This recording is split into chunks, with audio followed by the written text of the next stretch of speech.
Hello, my name is Ray Salazar, and this is Morning Reel, a 3 to 4 to 100 minute or so movie podcast where I review them of all kinds of shapes and sizes, genres, nationalities. It is Oscar season, and the results are in, man. Well, rather, the nominations are in. Uh, I gotta watch more movies. That's all I gotta say. I gotta watch more of the nominated films because I do love film. And out of that whole bunch, including the one that I'm going to talk about right now, I'm sure there's some gems, but there are a lot of snubbed films out there, and that kind of sucks. I really wanted After Sun to get a nomination, and it didn't get crap, dude. Not even for like best international film. Although Argentina 1985, I am very interested in watching that film, so I will. Either or. I'm here to talk about my favorite director's most recent film, The Fabelmans, directed by Steven Spielberg, who also co wrote and co produced it with Tony Kushner. Just to start it off, I really enjoyed this film. It is not the perfect film, but it is a Steven Spielberg film. I, Before I even start exploding, um, I really had no interest in watching this film, even at the fact that it's a Steven Spielberg film, because the last three films that he's made, I mean, I feel like there's no edge to it. And in this film, he stuck with something very personal. I mean, this is a very personal film. It is his autobiography in a way. I'm pretty sure there are a lot of people out there who don't know his story, how he got into movies, who got him into movies, and all that. Either way, it stars Michelle Williams, she's always been phenomenal. Paul Dano, who is really an underrated actor. Seth Rogen, dude, this guy, remember Knocked Up, remember The 40-Year-Old Virgin. Look at this guy. This guy went from those films to working with Spielberg, playing a supporting role who had a lot of screen time, really, and was a catalyst to the events that happened in this film in particular. Continuing on, Gabriel LaBelle and Judd Hirsch.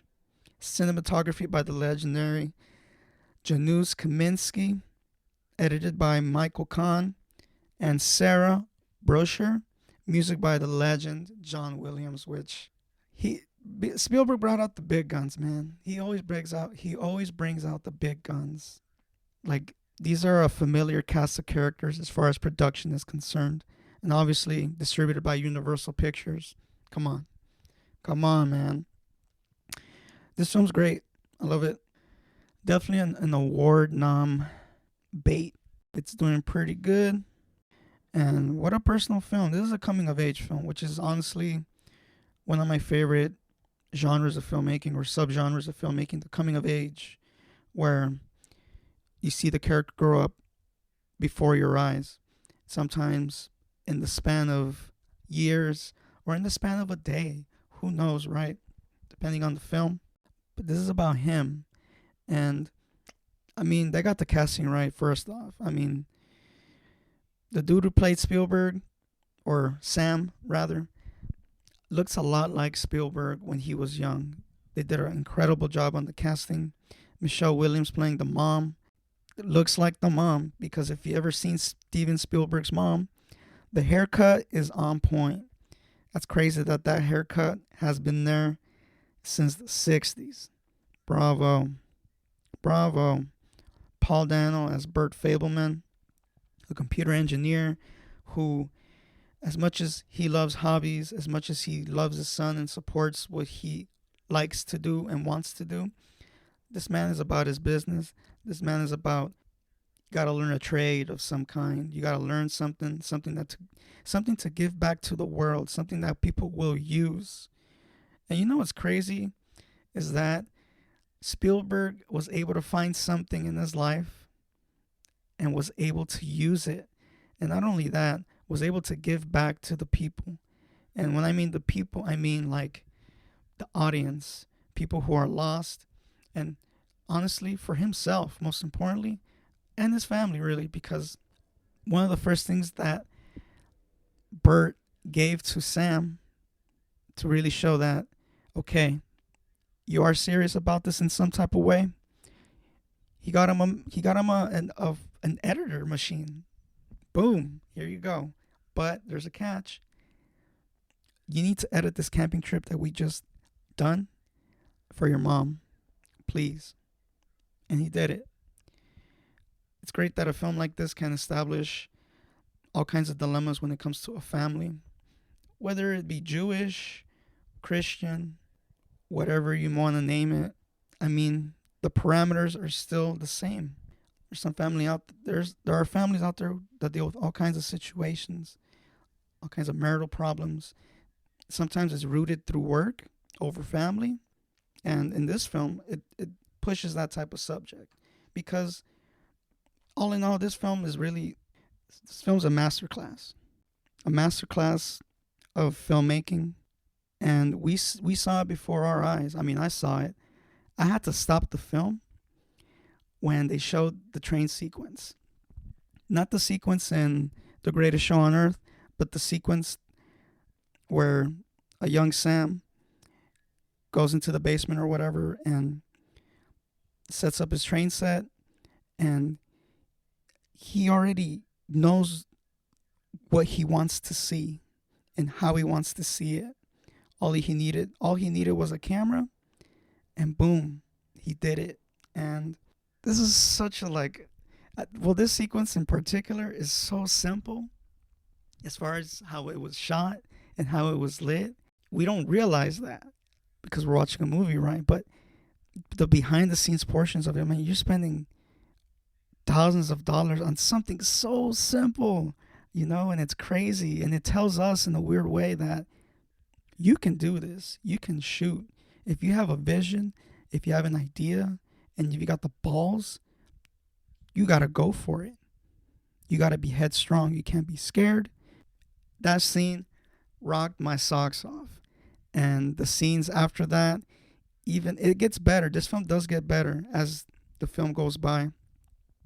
Obviously, there's moments of comedy. I mean, this film goes all over the place as far as like genres, as far as like build-ups, camera angles. Just tosses at us. He just shows us what he has. This is like a tribute film to himself in a way, what he's learned and what he has yet to even teach. It's great. You see all kinds of shots, all kinds of angles, and you see like how, in a weird way, how movies are made. Like you don't gotta spend $500 million to make a movie. You really don't. It shows us, and somebody like myself and other people who love film, who love cinema, and who engage in things like that, it's inspiration. It gets us excited. It's encouragement. It's a filmmaker's film, and it's not only a filmmaker's film too. And that's what's so great about the writing of this film in particular. It deals with family. It deals with like real life shit. It deals with anti-Semitism. Acting is great. Everybody, you can tell how each character is in a weird way just by the jump of the gun. But at the same time, everybody goes through it. So that makes them third dimensional characters, which makes us feel sympathetic and maybe even empathetic, say if we were in the situation that they were. But overall, The Fabelmans, I recommend everybody to go see it. Somehow, I don't know how. If you like movies, this is the movie to watch. It does teach you something. My favorite scene, one of my favorite scenes, just to like end it, is David Lynch being casted as John Ford. I mean, come on, dude. If that doesn't give you a boner, visual, like talking about movies, right? Talking about filmmakers. If that doesn't get you a boner, dude, and he did it so, I don't know if John Ford ever talked like how David Lynch did it or whatnot, but his version of it is just bravo, man. Bravo. My name is Ray Salazar. Follow me at Morning Shot Films, IG and YouTube. Rate and review this podcast. And this episode, The Fabelmans, it's a Oscar-nominated film. And Spielberg just won the Golden Globe for it. And fuck it, man. Like, go for gold, man. Like, I hope he gets the Best Picture. Is this a Best Picture film? No, it's not. I don't think it's the film of the year to win Best Picture. I don't think so. There are other films I gotta see that are nominated in that list. Some that I really do not want to watch, but fuck it. I love cinema. I must. I need to learn. I need to teach. I need to talk about this shit. This is a movie that you're not gonna waste your time with when you go. If you go by yourself, or on a date, or as a family. That film has a place for everyone. And I think that's the beautiful part. Thank you.